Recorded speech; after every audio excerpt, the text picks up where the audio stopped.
right, we're back Back again. again. We had a week off. Done with Adulting Podcast. How are you doing, Jared? I'm surviving. Trying to stay positive.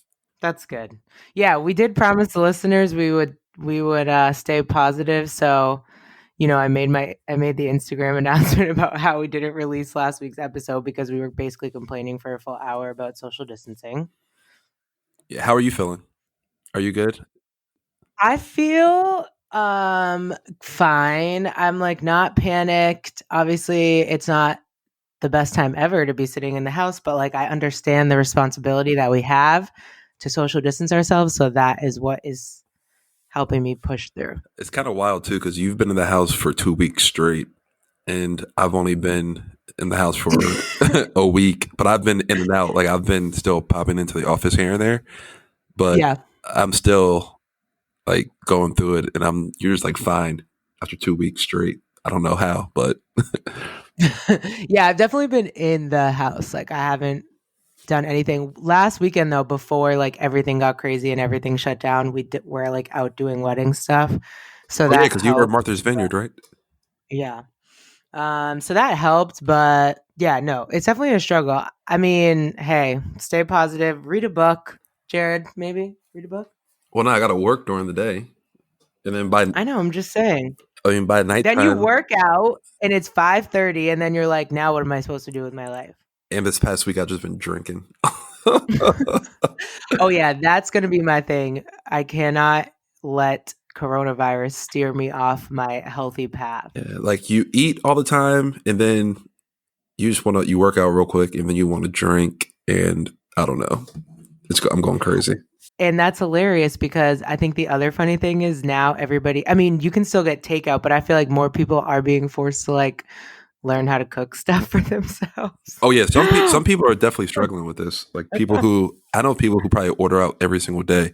So I know Yeah. that they're probably going through it because you really don't want to order out because you're still kind of having that social interaction still. But Right. I don't know. We're in crazy times, but we're going to get through it.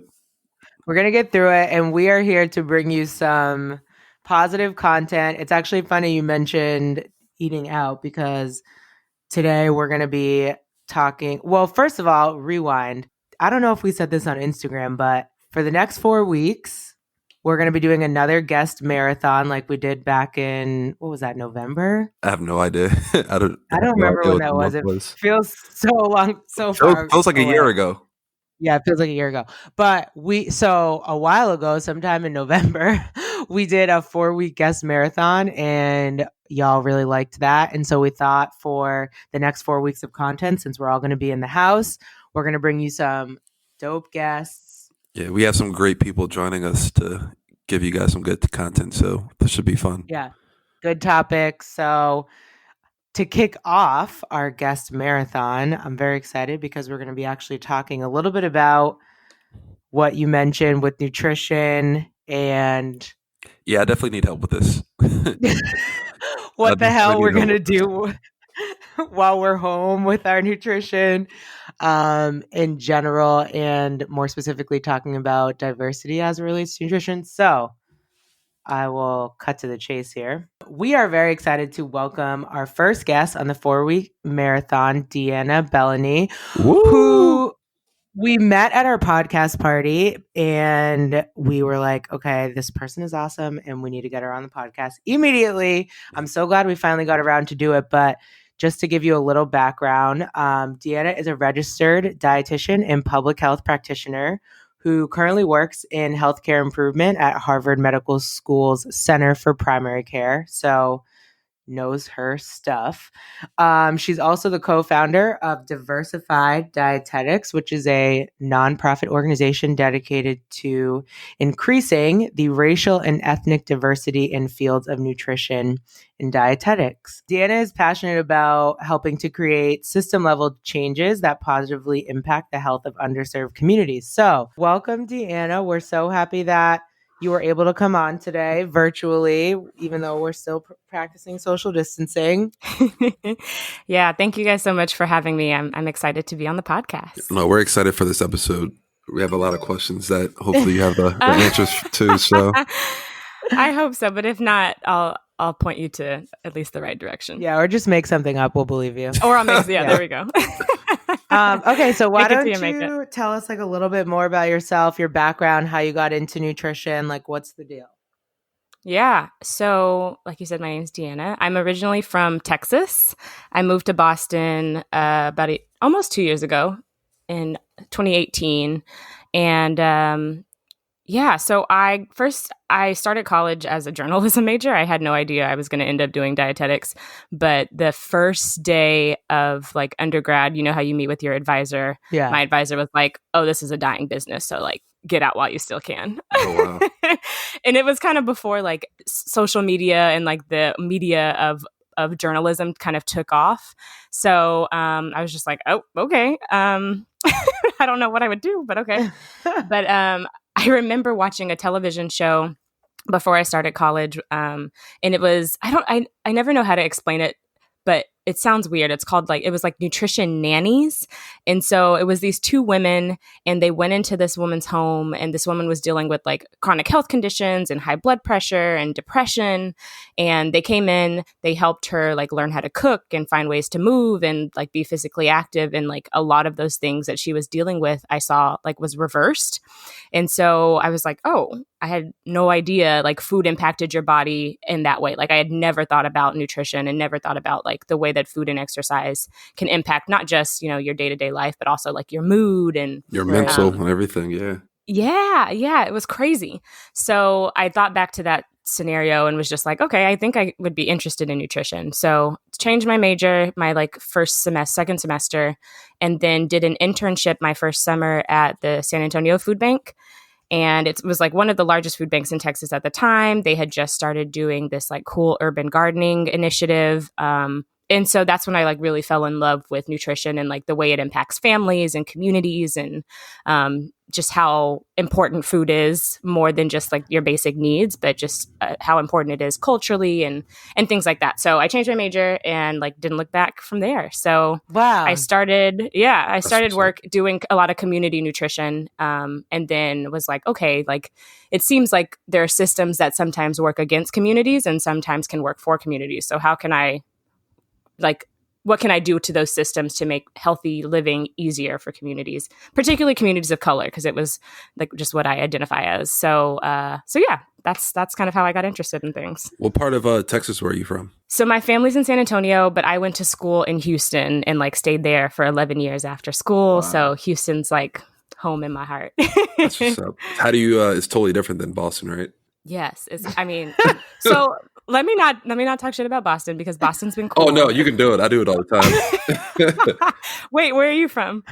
I'm from Jersey originally. Okay, Jared is always complaining about Massachusetts, like daily. Yeah, I hate it up here, but I think that's another topic. What shocked me the most, I haven't hated it. I think what's a pro is that Boston is like a walkable city. There's no such thing as public transportation in Houston, Texas. Like you're driving everywhere. That's what I've heard. Yeah. But what I don't like about Boston is how expensive rent is. And how small everything is. Everything. And then the weather is trash. But, super. Yeah. Have you seen snow before you moved up here in person? I think like it doesn't snow in Texas. No, I mean not in Houston. I think it does more so in like West Texas or maybe up north, but not really. Like if there's a speck of snow on the ground in Houston, like the city is shutting down. Yeah. Yeah. So I'm actually going to a bachelor party in Houston, hopefully nice. in May still. So I'm definitely going to hit you up for some some recommendations. Oh my gosh, so many good places to eat and drink in Houston. That's like all you do in the city, really. Gotcha. But back to the diet. Yeah. Well, so okay, we have a lot of questions, but I also mentioned that you are the founder of Diversified Dietetics. So what is your organization? How did it start? What's that deal?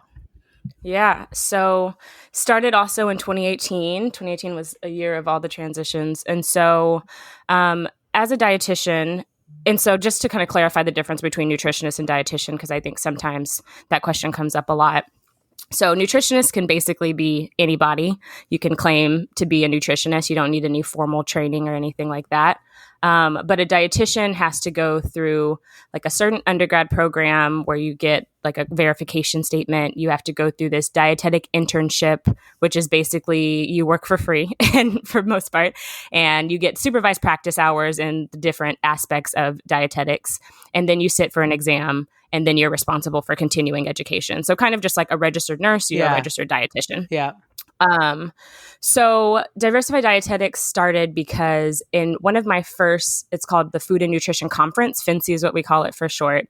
I had heard about the statistic that most dietitians are these like small blonde white women, but you know, I went to school in Houston, so like that's just not what the city looks like. So when I got to this FNCE conference, that's the first time I really like saw what everybody was talking about when they said like this is the stereotype of a dietitian. And coincidentally, it was in Boston. So I was just like, okay, this is a little major bit culture shock. You looked a little out of place.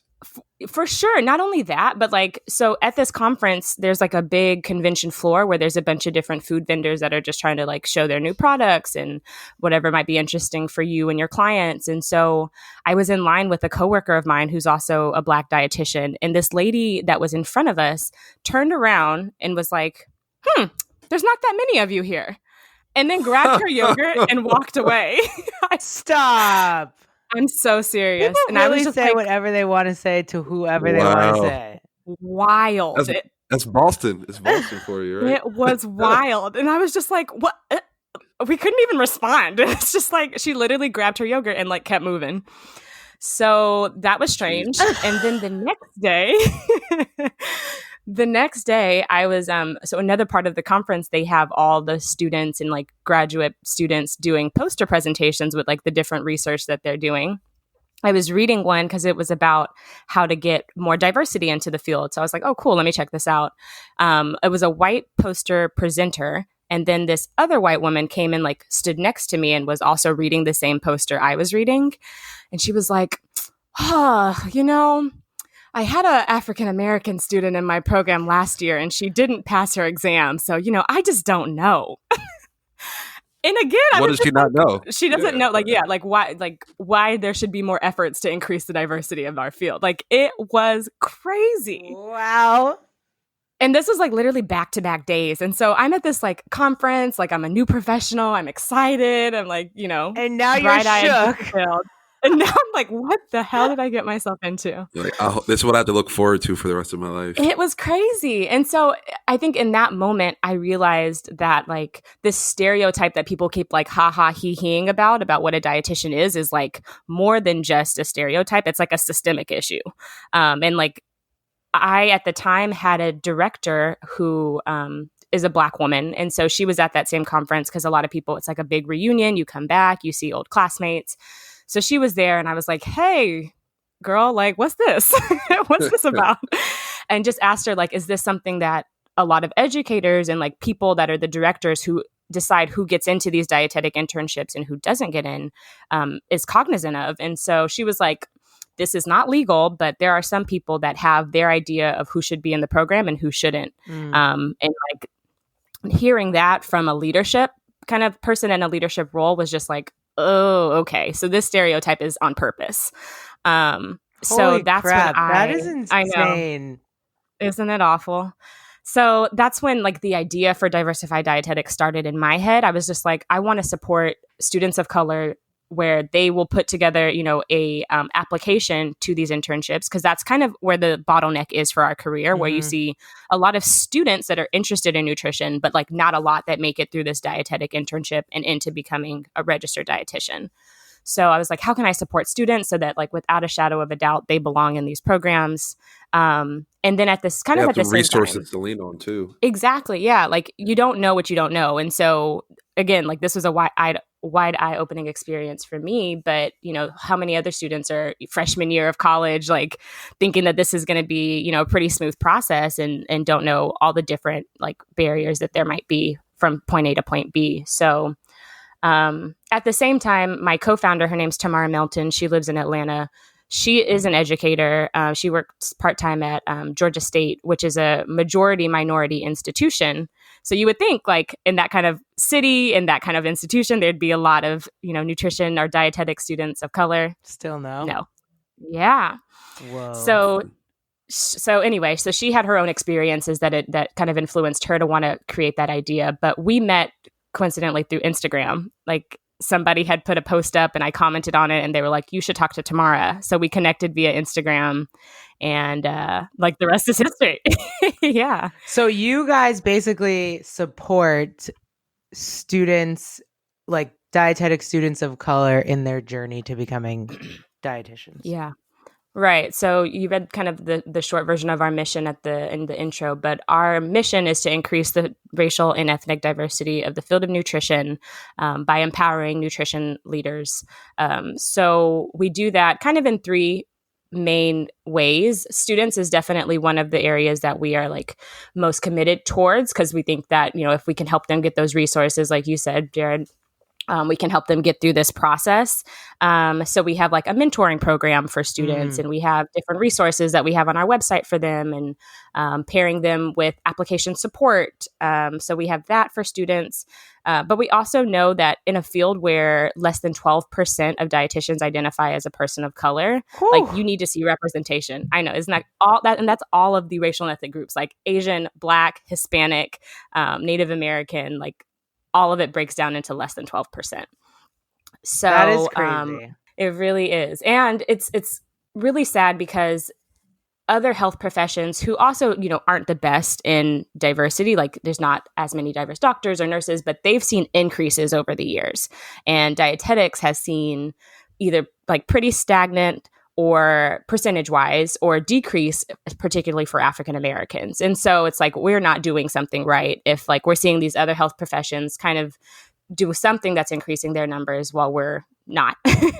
So is there like a reason behind that, or have you guys found out what the why that's happening, I guess, in that field specifically? So there's some research that it's a lot of things. One of the things is like it's a pretty privileged profession in the way that it's built because to do the internship, you're basically unpaid for a year. So you have to be able to not have income or like a family that you're responsible for supporting. Yeah. And you have to work 40 hours, a minimum 40 hours a week to get through that dietetic internship. So I would say there's a big financial barrier. And then the other things, people don't know what a dietitian is or like that it's even a career option. The more tangible things that we try to address are things like, students don't feel like they're supported or they don't have a mentor or they just like don't have a community that can help them get through these different phases or again, just don't know what it takes to get through to become a dietitian. So that's where we're kind of focused. So we do a lot of community building. We're big on Instagram. We do like RDN spotlights where we spotlight different dietitians of color doing really cool things in the profession because it's, it's hard to be what you can't see. So that's kind of one of the big things that we try to do. Preach. And then the last thing that we do is focus towards educators because we recognize that they are those gatekeepers that decides who gets into the program and who doesn't. So we have a workshop called Recruiting, Retaining, and Supporting Students of Color in Your Program. So just trying to educate everybody on the biases that maybe they do and don't know that they have and how to, again, change those systems so that you can support people in a more equitable way. Wow. That is amazing. There's so many things I didn't know about the field, the process, the lack of diversity, et cetera, et cetera. Yeah. The whole challenge of even starting to get into the field too. So right. It's definitely possible if you know about it and we are here as a resource. There's a lot of other people out there as a resource, but yeah, for those that don't know about it, it's like an unknown for sure.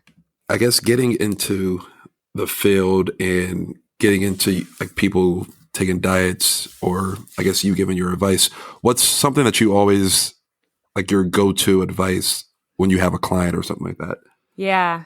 So it's more so like friends and family. So I don't do direct like nutrition counseling just because it's just never been like my absolute passion. But when I talk to friends and family, like the first thing I say is like, how many fruits and vegetables are you eating a day? I feel like it's the easiest thing to improve Builds on. the immune system, right? Yeah, it does so much. It like helps prevent chronic diseases. It can help, you know, like control certain conditions that you have. It supports your immune system. It just like has cancer fighting properties. Like getting more fruits and vegetables in your day is like one way that you can improve your health if that's not something you're already doing.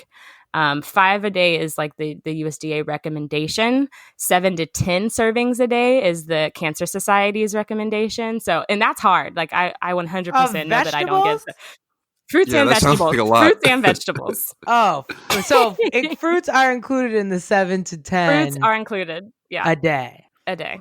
And like, okay, So- this is gonna sound like a stupid question, but like, No stupid questions. 7 to 10 servings. You just said. Mm-hmm. What does that Mhm. mean? A cup? Yeah. An apple? 2 Yeah. pieces of broccoli?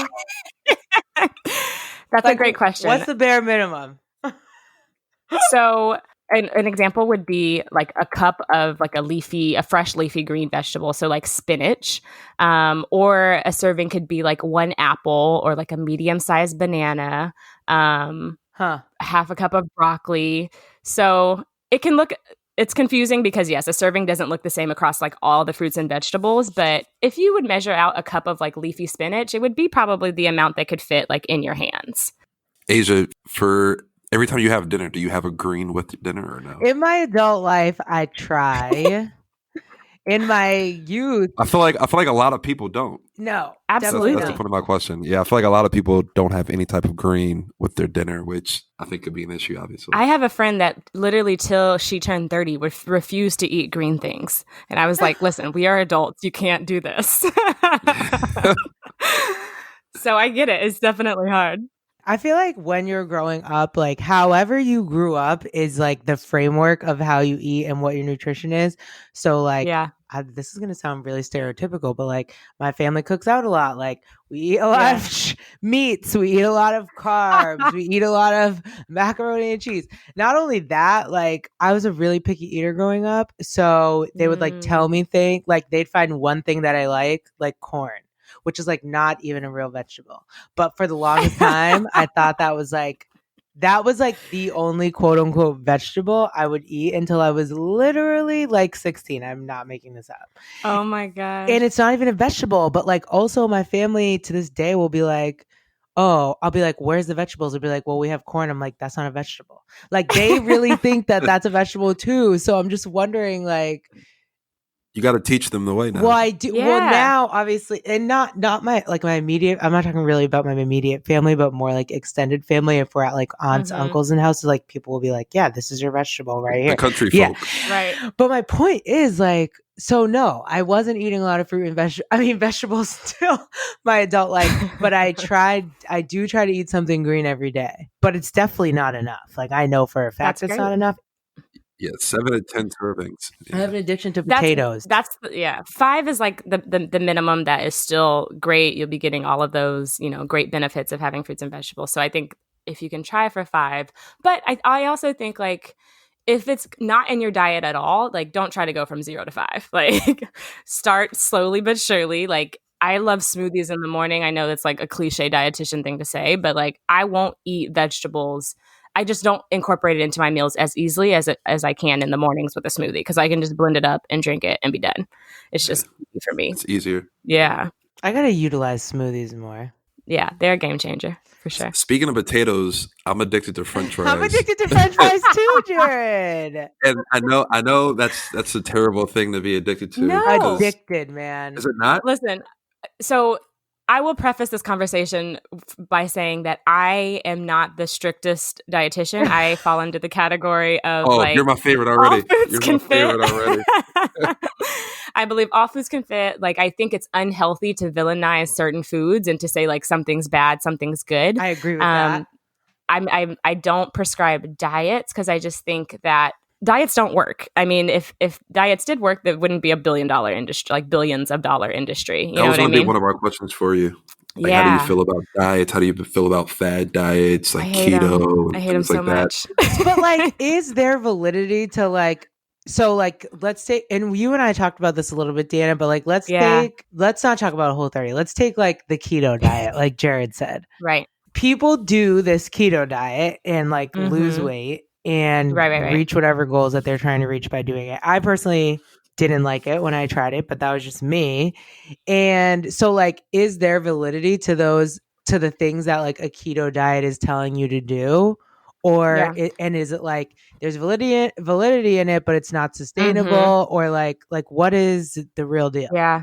So I think personally, again, this is a personal way that I feel about diets. Not that I'm not saying that they won't be effective at helping you to lose weight, but I think we should reevaluate the why behind many of the diets, including like if losing weight is the why, then is that because, society is telling you that you need to look a certain way? And I feel like 9 times out of 10, the answer is yes. And so Those are facts. yeah. Yeah, those are facts. So I think it's just, I'm curious at why people would decide to go on something like that. I also believe that having a diet that where you're constantly restricting, I think can be very psychologically unhealthy. That's what Jared wants to hear And- about his donuts. Oh yeah. Right. I think it can be psychologically unhealthy. And when we talked, I had told you about like I used to be kind of that dietitian that tried every diet, but then I tried Whole30 and was like, oh, this messes with your head in a way that I don't think is healthy from a wellness perspective. Right. And so that's when I was like, okay, I think I don't subscribe to the idea of dieting. I do think that people might need to make behavior changes around what they eat, depending on, wanting to live healthier. And so what I like to adopt, there's 10 principles under what's called intuitive eating. And it's really being more in tune with yourself and like knowing when you're full and knowing when you're hungry and not letting so many external cues tell you what to eat and when to eat and how to work out, because they don't know your body like you know your body, or your body knows itself. Right. And so like, why are we saying, I can't eat until 5 p.m. and I have to stop at 7 p.m. Like, if you're hungry, you should eat. Also recognize like you do need certain foods to live optimally. So it's called gentle nutrition and these intuitive eating principles, where you're honoring the things that you want and satisfying those cravings, but also honoring that your body needs fruits and vegetables and water and whole grains and things like that. So any diet that involves any sort of restricting, I'm not on board with personally. That's every diet. Skeptical. Exactly. That's why I feel like I am anti-diet. So how about I wouldn't say like veganism is a diet. I would say it's more of like a lifestyle.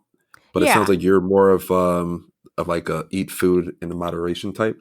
For sure. Yeah. I mean, I think people adopt veganism for a lot of different reasons. And so if there's like environmental reasons behind the food choices, again, it goes to that why, environmental decisions or, ethics related to animal rights and things like that. Yeah. Like, I think that's, completely your prerogative. And a dietitian's job is to figure out, if this is something that you want to practice, how can we make sure you're getting all the nutrients you need to still live healthily and like healthfully and, like optimal nutrition given those things. But I would never personally prescribe anybody a diet. I would sort of quote unquote meet them where they are, see what the goals are, and see how we can help you, live a more healthy life.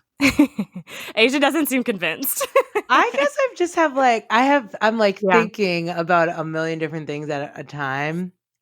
And I just feel like that messaging that you're sharing about it's an industry, dieting is an industry. So that's why we're not hearing that message a lot when we're like trying to find out or trying to do, your own personal research on like what you should or should not be eating. It's all like, try this diet, blah, blah, blah. Mm-hmm. But, I do think like if you go to the doctor and your doctor's like, listen, you need to really pull it together.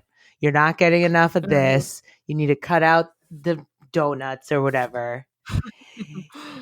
And that it sounds like you're attacking me. Well, I'm just using you as an example, but I'm sure your doctor didn't say that. But like, let's say your doctor did say that. So now you're like, okay, I have to go on a diet because my doctor told me that I'm overweight and my BMI is too high or whatever that. I don't even know what that's about. So we can't even get into that.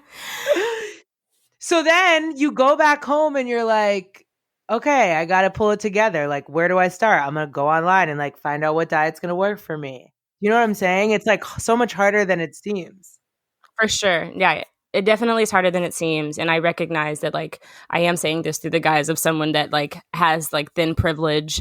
But just like in talking to a lot of dietitians and talking to a lot of like body positive activists and just exploring all of these different things, I agree. If you go to your doctor, I would hope that their focus would not be directly on your weight, that they would look at your behaviors, because there's a lot of research that shows, let's take somebody with diabetes, for example. If we focus on those behaviors, like, you know, increasing the amount of whole grains they're getting or increasing their fruits and vegetables, making sure that they're eating more balanced meals and they don't lose weight, they can still improve those measures related to their diabetes. So their A1C and their blood sugars. Yeah. So weight is not always the focus. It doesn't always have to be the focus. Yeah. That doesn't say that you won't have to change behaviors to live healthier and to like have a healthier, you know, more day to day, but it doesn't always have to be so focused on weight. Mm-hmm. And BMI, it's more about how you feel, right? Exactly. Well, yeah, more about how you feel, more about like what you're putting into your body. And BMI, I think, is just like if you do like the research on it, it's a little bit BS. It was never created. Yeah. It was never created to be an indicator of health. Like it was never created for that purpose. It was created by a mathematician who was like looking at what the typical like average man was. And it was white males in Europe in like the 1800s.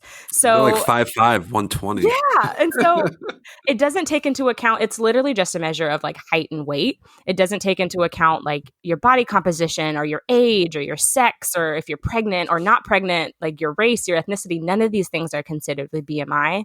So I think my argument is just, even for healthcare practitioners, to shift our focus on being so weight centric, because when we do that, we stigmatize people that are naturally in larger size bodies.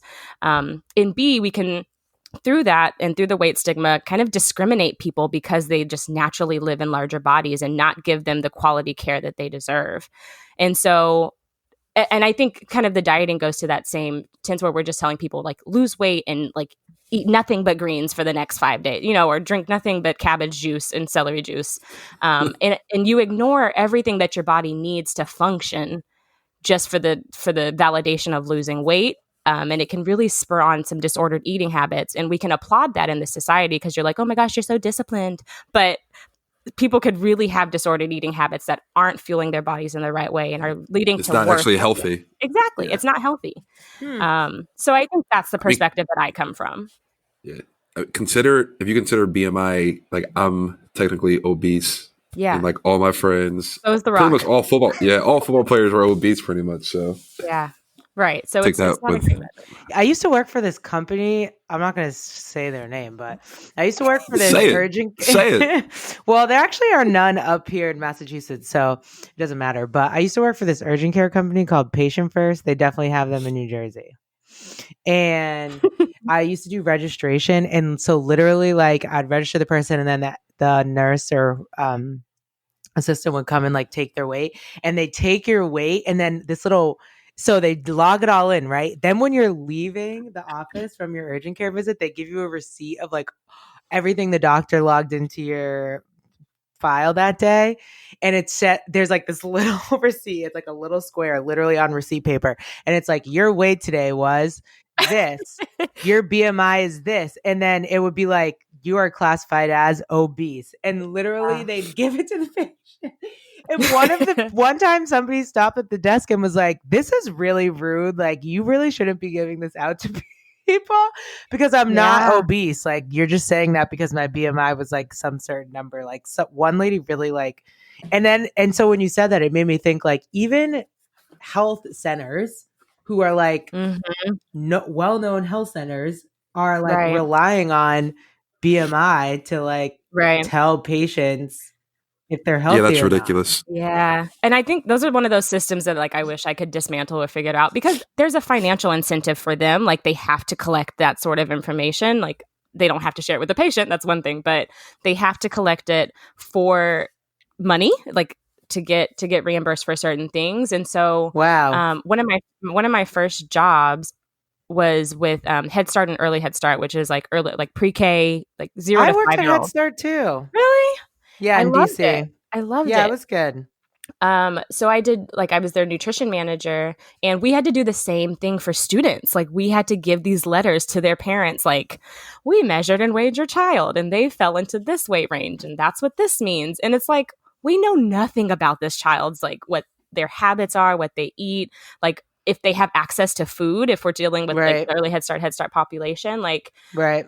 But we're going to be sending home these letters that's basically telling the parent, like, do better. It just didn't feel right. Like, and that's kind of when I started questioning, like, why do we do this?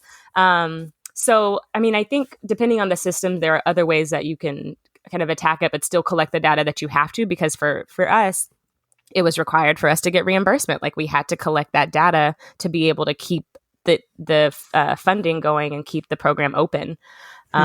So it's tough. It's definitely one of those systems that, like, is stacked against really getting to wanting healthy individuals and healthy communities.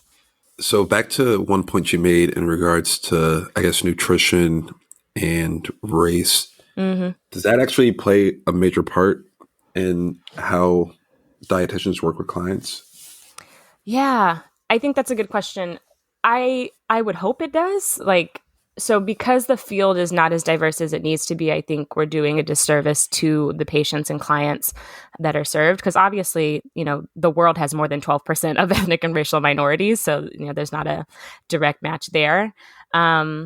But there are studies and there's research that says, like, an effective way to improve health disparities is to have a more diverse health workforce, because sometimes people are just more comfortable with someone that they can relate to, or that, you know, maybe they look like, things like that. So I think that aspect is definitely there. And then there's been other things that kind of prove, like, patient satisfaction improves when you have a more diverse health workforce. Again, because maybe there's that comfort level. Tamara always tells the story, my co-founder, where when she was in her dietetic internship, her patient was, like, shocked that she walked through the door, because she was like, "Oh, you the dietitian? Oh, okay. Like, come on in." And there's just, like, historically, sometimes in communities of color, a mistrust of the health system for valid reasons, like facts. The experiment, cough, cough. But and beyond, but, like, I think it definitely is important, and definitely obviously makes a difference in being able to give patients that option to say, like, yes, I would like a provider that looks like me, or, like, no, I don't care. It could be whoever, you know? Well, so another thing that I told Jared last time we did, like, one of our first couple episodes, we were talking about our bad eating habits. Mm-hmm. And remember I was saying, like, sometimes people, like, it made me think of it when you were talking about, we don't know what this child, like, you're blaming the parents, but you don't know what the child is doing, like, when they're not at school. Like, really, tell me if you agree with this. Mm-hmm. I truly feel like in communities of color specifically, there are, like, less, the access to healthy food is so much harder. Yeah. Like, I've never seen a place with more Whole Foods than like Massachusetts. Mm-hmm. I don't even remember where the nearest Whole Foods was to me when I lived in the DC, Maryland, Virginia area. Like, yeah, I don't remember. And the other thing is, like, if you are somebody who, like, if you're a low income family, like, sometimes you really are deciding between, like, paying your bills and eating food. And sometimes the only thing you can afford is that Happy Meal. The 4 for $4. Or the 4 for $4. And, like, that's what it is. And not only that, on top of that, you don't have medical like doctors or any other resources in your community to guide you in a direction. Like, I know, like, if you are somebody who is low, who is considered low income, like, what are your other options to feed your kids healthy food? Right. Oh, yeah, that's a really good question. And I agree. I think I was listening to a podcast, the Food Heaven podcast, and they had on, I wish I remembered her name, but she was calling it, instead of food deserts, which are basically, you know, neighborhoods that are with, like, don't have a grocery store within a certain mile radius.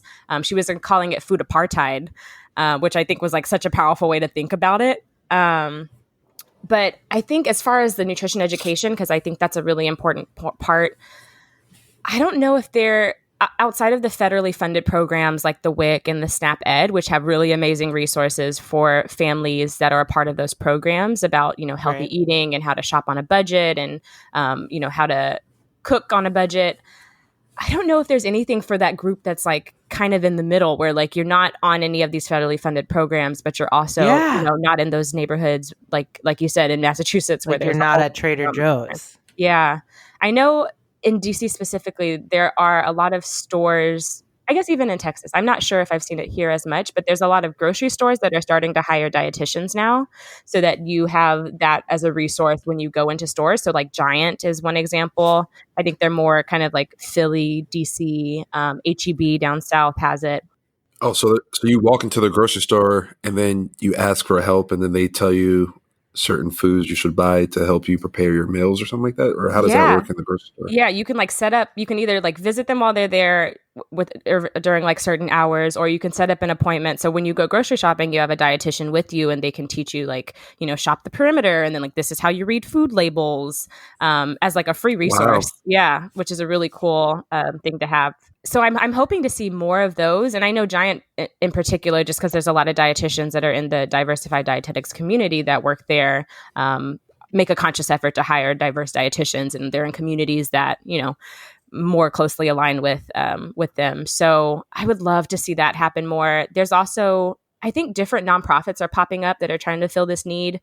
Obviously, I was gonna. Sorry, I didn't mean to interrupt you, but I was gonna plug that. So somebody that I work at the food bank, which I don't always talk about a lot on the podcast, but we have nutritionists on staff, and one of my nutritionists on staff, when she saw that you attended, like she follows your organization, and when shout out to Adrian, I know she listens to the podcast too. Hey, girl. When she found out you attended my event, the podcast event, she was like, "Oh my gosh, you have to get her on the podcast. That organization is awesome." But her team, actually made this really cool website. It's like a part of GBFB. It's called Click and Cook, and it's for anybody. Anybody can go on there and find recipes, but it's mostly for like our clients. So like if you're somebody who's like, whether you get food from a pantry or not, or you shop for your food, you can go on this website and like type in the ingredients that you have, whether it's like only a couple ingredients or you have a whole bunch of ingredients, and then it'll like spit out healthy recipes for you. And it like takes into consideration what types of tools that you may or may not have at your house. So like if you only have a microwave, or if you only have an oven and you don't have like a stove or like a freaking pressure cooker or something crazy, that some of these recipes like tell you to use, like instruments that not everybody has. Yeah. So it's a really cool website because you can go in and like put in your ingredients and find like a healthy recipe. And I use it personally like all the time. So yeah, I just think it's so cool. And I feel like there's not a lot of those types of resources out there. Yeah, that sounds like an amazing resource. I will say, thinking about other resources, I think the like United States Department of Agriculture also has like free resources on their website. There's a really cool nonprofit. It's in the South, but I think they have what's called a resilience box. The nonprofit's called GRITS, Growing Resilience in the South, which I love, right? But she has a box, kind of like a subscription box that she sends anywhere of like healthy nutrition education tips, as well as like foods that were locally sourced from, I think she's in South Carolina. But I think that's also a really like cool tool that people can support a nonprofit doing great work, like in that community, but also, have some cool food items and recipes and registered dietitian advice. But yeah, I love that nonprofits are like filling in the void for the different communities that would need it the most. So say if a person told you they were addicted to sugar, what would be your advice to them? This sounds AKA like, me. I was gonna say this sounds like something very personal. Are you confessing? I am. Like, I'm addicted to the sweets. Okay. I'm addicted to sugar. When you say addicted, what do you mean? I was just about to ask that same question. I should be a nutritionist too. So I don't like coffee. Okay. But I drink coffee just so I could dump sugar into it. Okay. Yeah. So like if I'm chilling at work and I have I want sugar, I want something, I'll just go get a coffee and I put a bunch of sugar into it. Interesting. It depends. It depends. If I'm doing it myself, I can go to like 3 or 5 packets. But usually, I go to Dunkin' Donuts, or we have a barista bar, and I Uh-huh. just get the different syrups mixed in there, so it just makes it super sweet. And okay. It's more of like a milkshake versus a Wow. coffee. I I've not heard of this. Yeah, I'm talking about like not like natural Added sugars. Like sugars. obviously eat fruit. Yeah, it's all this is like all And so added you do this sugars. like multiple times a Cookies, day? donuts. No. Just Yeah. once a day. But I feel like once a day. Okay, can you walk us through like a day, So a Jared day of eating? okay, so before I just moved. I would do a shake in the morning with fruits and veggies. I would go to work at 10 o'clock. I would go to Dunkin' Donuts or to get a coffee, dump a bunch of sugar in it. If I go to Dunkin' Donuts and I see the donuts, obviously I'm gonna grab a donut. So then I would eat that donut, have that coffee or whatever, have lunch, which I'd have a salad and fruit. Go work out, go home, eat dinner. Some days I would be craving some ice cream, so we would go get ice cream after dinner. It's not as bad as I make it seem, Yeah. but to me It it's a sounds lot. like you're still getting a lot of the like it's not preventing you from getting like the key nutrients that you need. Like it sounds like you're having grains and protein and fruits and vegetables. Is it bothering you that you have this much sugar? Yeah, like Okay. me personally, I think that I have way too much sugar, and I go to the doctor. I get my blood sugar Mhm. taken. My levels are fine and normal, but I'm like, oh my god, you eat so much sugar, like you need to go get checked out. And then I get my results back, and I'm perfectly Yeah. fine. But me Well, personally, now I feel like you're. it might be a I mental never heard thing. you explain your day before. Yeah, this sounds dramatic. No, a Like donut. when you No, told if me I do you, a donut a day, that's dramatic. You shouldn't be eating a What's wrong donut with a the day. donut a day if you're getting everything else you need? Oh, don't say that. you're getting I the just think approval if for a you want donut a a donut, day. I feel like if you told yourself don't eat this donut, you would eat 3 more in 3 days. You know what I mean? Like you would binge it later on. That's exactly what Okay, he but this is what I does. do. I say, okay, I'm not going to have a Okay. coffee or I'm not going to have anything sweet during the day. I'm just going to have what I brought, and then I end up doing it. And to me, that's like, oh wow, you're doing way too much. So maybe it's just a mental thing. Maybe it's I not that think bad. so. I don't I know. think yeah, like what would it mean if you didn't tell yourself that and you allowed yourself to have that like either coffee or donut during the day if it like but making sure that you also get all the things that your body needs to function like fruits and vegetables Because and water. and things I feel like sugar is a silent killer. It's just deadly. But you I said don't you think went to sugar's the good for doctor you. and you're fine. Yeah, but I mean, people say they're fine all the times, and then they just drop dead. Wow. So, I don't know. Oh my god. So Jared is like the worst case scenario effect. Like everything he does is like It's extreme, like yeah. he Yeah, I go thinks to it the up in his extreme. head. interesting. I Like go to the That was it's extreme. extreme. I mean, if you had some sort of like, let's say diabetes and you were needing to like moderate how much sugar you got in certain settings, then I would say like, let's have a deeper conversation about this. But it doesn't, it sounds like A, your health is fine. B, you're not excluding things that your body needs to have a healthy overall diet. And yeah, you've gotten the doctor's approval that your sugars are fine, your blood pressure's fine. So to me, it sounds like you're punishing yourself more than you should be mentally. Probably. That's probably what it is. Okay, but like don't our bodies That's so true. change as we get older? So like if Jared is eating a Mhm. donut a day now, That just sounds so bad. That doesn't sound could bad. that y'all. affect That him? sounds terrible. One donut, I feel like the equivalent of sugar in one donut, like someone could get in a lot of other ways. Like if you had a donut one day and maybe a cupcake the next Yeah, day. everything like, we eat has sugar in it. I don't Yeah, but know. it's the added sugar, right? It's, I But don't like know. But you can still have added sugar.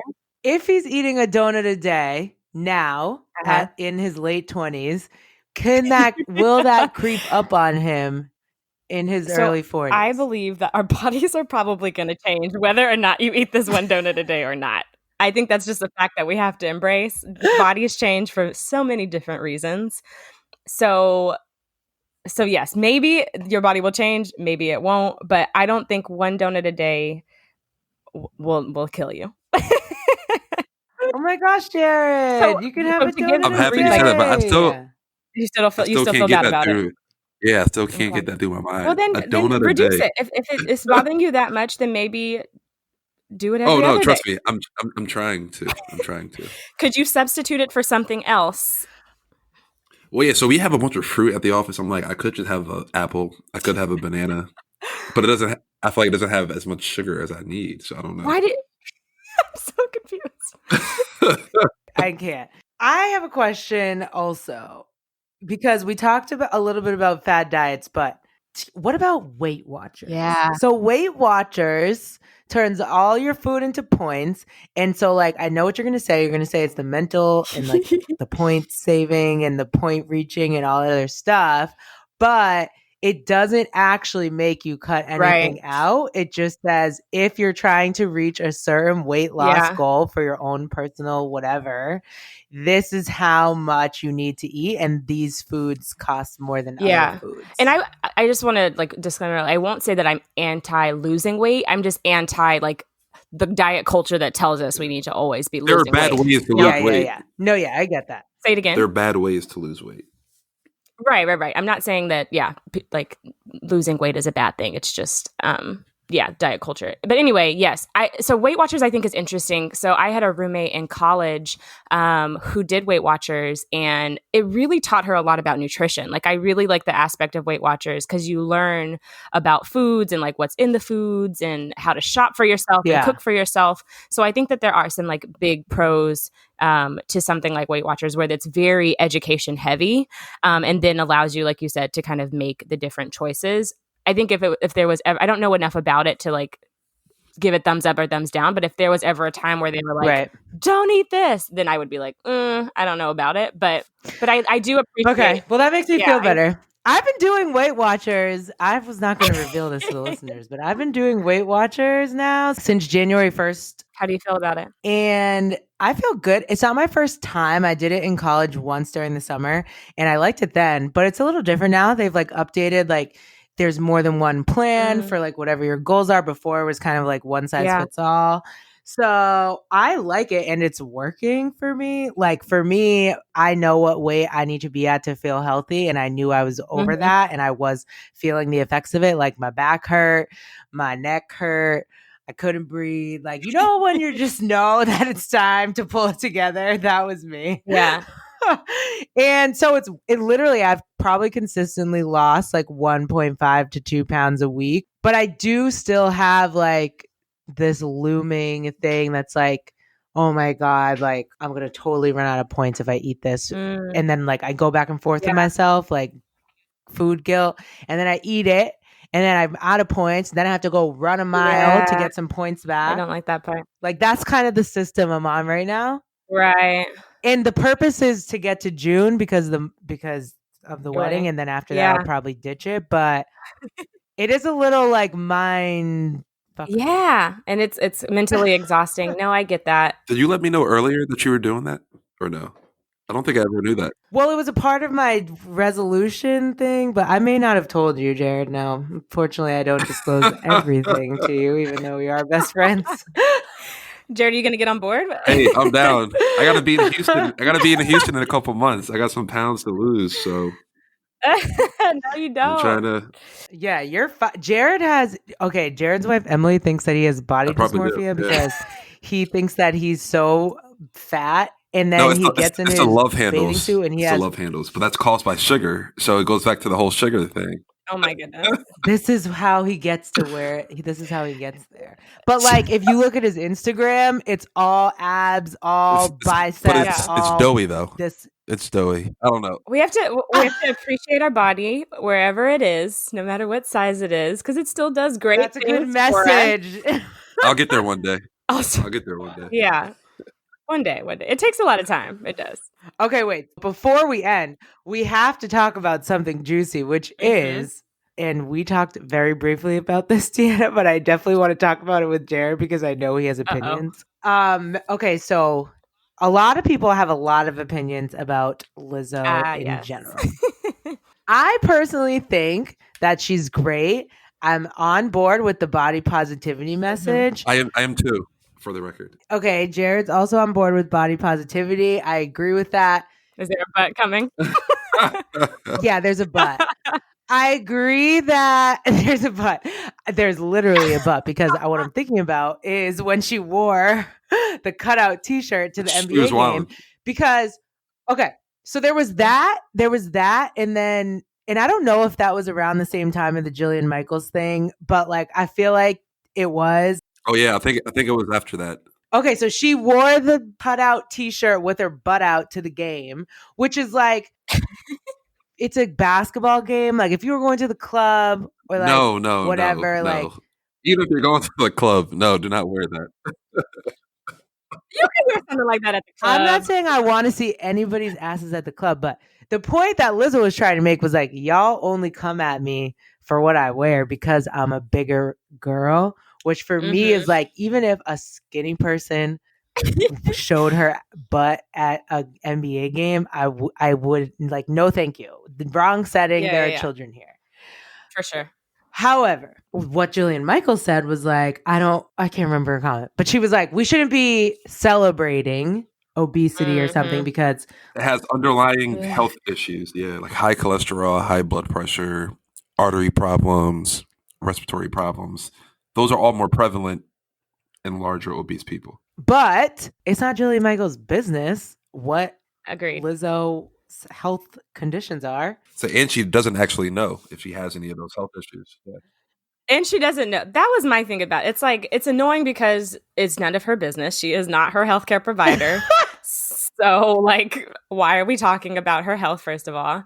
And second, like, I agree with you, Asia. I don't think anybody should wear that to an NBA basketball game. It's not the environment to do it. So I agree with that. But you can't look at somebody and determine their health, like point blank period. Yeah. There are people that have a quote unquote normal BMI with tons of metabolic conditions. So like with hypertension or with heart disease, things like all of those conditions that are correlated with higher weight is also found in people that have a quote unquote normal weight according to the BMI, which, like I said, is BS. Well, yeah, that's why I wanted to bring it up, because I was thinking like, even though this happens to Lizzo every day in like a very public way, I feel like a lot of specifically Black women who might be like thicker or just like naturally curvy or like whatever the case may be, get the same type of unsolicited feedback from people. Absolutely. And I'm not even going to lie, I feel like it comes from our families too. Like my grandma, rest in peace, I love her to death. But when she was alive, I could come, like I would not see her for 6 months, come home from school, and she'd be like, "Oh, child, you need to lose some weight. Like you look crazy." Yeah. The family, just like, the family's it's a part of our sometimes. culture. Yeah, it's like a sickening part of our culture, and sometimes a part of our family culture that actually drives people in the opposite direction to like getting healthy.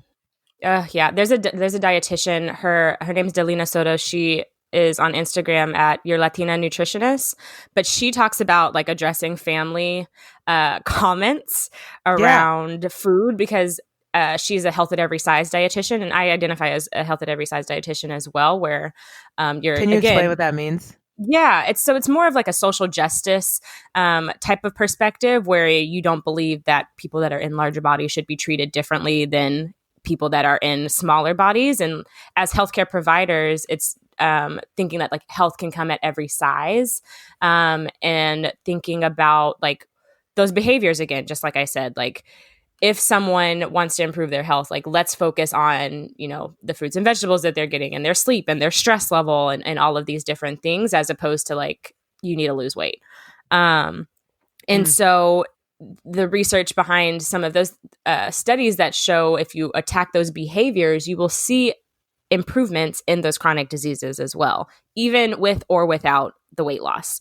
Right. And so I think that we just have to shift in being less weight centric, which is hard. Like it gets talked about every day. Like we see it in social media, we see it on Instagram, the flat tummy teas and the like whatever else. Got to change the stigma of it. Yeah. And it's unfortunate because like Lizzo and like others that are in bigger bodies like get discriminated against because of that. And you're assumed to have, you know, certain habits, or if you go to the doctor, they don't take it as seriously because all they can see is that is your weight.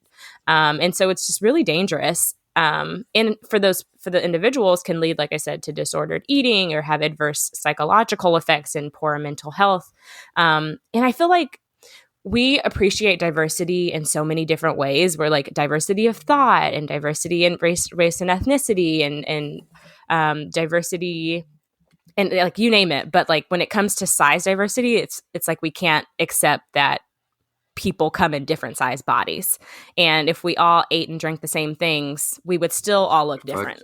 Like some people are just different. I don't know. I think we just have to, and this is way easier said than done, but just like think about what it would look like if we just appreciated our bodies, no matter what it looked like at what stage it was at, because there will be changes. And I just appreciated it again for like what it does. If you just think about, I'm just thinking about a woman's body in general, like the ability to birth a human literally is have just a child. like I can't even crazy. No, I can't even like until I actually birth a child, I can't conceptualize like how that's possible. Like I know I have friends with children, families with children. Like it is an amazing thing, but like it's scary. to me, I'm like I can't do that. Like it's crazy. I can't do that. I don't want to think about it.